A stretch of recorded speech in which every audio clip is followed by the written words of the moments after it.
Hi everyone. Today I just want to cover some aspects of the feasibility study which will fit with the lecture this week and also will fit presumably with your organisation of your events. And I really want to just raise some core questions which in a way will give you again another checklist or points that you can talk about in your group in order to make sure you've got the bases covered before you move into the full event planning. So feasibility is a critical aspect obviously of an event, because if the event's not feasible you're going to run to loss, you're not going to achieve your goals, and apart from anything else it's going to be a step forward that could have been, which is now in effect a step backwards for your sport organisation. So by a feasibility study we really mean a pre-event evaluation. And what should we evaluate? Well, it's relatively clear. We're assessing the viability of the event. So it's an initial scoping, if you like, where you're going to analyse the event aims. So you need to be clear about the event aims and goals. You're going to assess what's needed to be successful. So you're going to set out your criteria for the feasibility points, the feasibility factors. You'll need operational information, and you need a time frame, a suggested time frame, and can you do it in that time frame and with your resources. If you've decided that those are key aspects, then a lot of people refer to what is often called a SWOT analysis, S-W-O-T, where you look at your strengths, where you look at your weaknesses, where you look at the opportunities, and where you look at the threats. Now the strengths might be relatively straightforward. It might be the strength of your organisation, the fact that this is well supported, the sport or the sport organisation would have good support. It might be your team staging the event is a very positive, efficient and publicity aware team. It might be that your strength lies in the fact that you're well established in the marketplace. So what strengths are being brought to bear on the event? Another aspect, weaknesses. It might be the time of the year, it might be similar events have been held, it might be that you can't generate the publicity, it might be that it's being organised too late to have maximum impact, it might be that it's not going to draw the attention of the media. And then there are the threats. A threat might be obviously a competitor, someone else is going to stage an event at the same time that's going to draw a lot of people. Another threat might be the fact that you mightn't have the personnel at this particular stage, or the resources, or a site or venue that's going to fit the goals that you have for the event. So whatever way we think about our planning, the SWOT analysis will be part of it.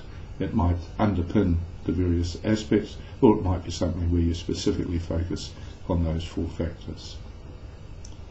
So we need goals for our event, clear-cut goals, because otherwise we can't test the feasibility of the event if we don't know what we're intending to do as a result of running it. We need to assess the skills and resources, because from the goals we'll be asking ourselves, is this a good idea? And related to the goals we have our success criteria. So of course the skills and resources have to fit these. What infrastructure is best? Because otherwise we can't cost the infrastructure until we know which is best and which we're going to settle on. So we have an operational structure for our event. And having an operational structure, then we're going to segment more or form into sectors, various parts of the event that we can cost more accurately. And the costing is critical because revenue is going to be important to us. We need to know the finance that's going to come in and the finance that's going to go out. We need to know how viable the event is going to be. Some events simply want to break even in the costing. Some want to be in the sense of a promotion, a once-er, a one-off, something that's going to launch, in effect, a new aspect of sport or sport organisation into the sport industry or the sport scene. And the third one, I guess, the third aspect, break-even, promotion, and the third one is the one of profit, which a lot of organisations of necessity must derive from the event that they stage. For big organisations, sometimes the event might be a publicity one, a promo one, because it's going to lead, in a sense, to profit further down the line. You need to be aware in your feasibility study about the marketing and the media. How will it be marketed? What are the costs? What are the expected generation of participants through the media and the marketing? Will the media support the event is critical? And this comes back, of course, to the timing of the event, the appeal of the event, the way that your publicity person engages with the media for the event, because this will generate support.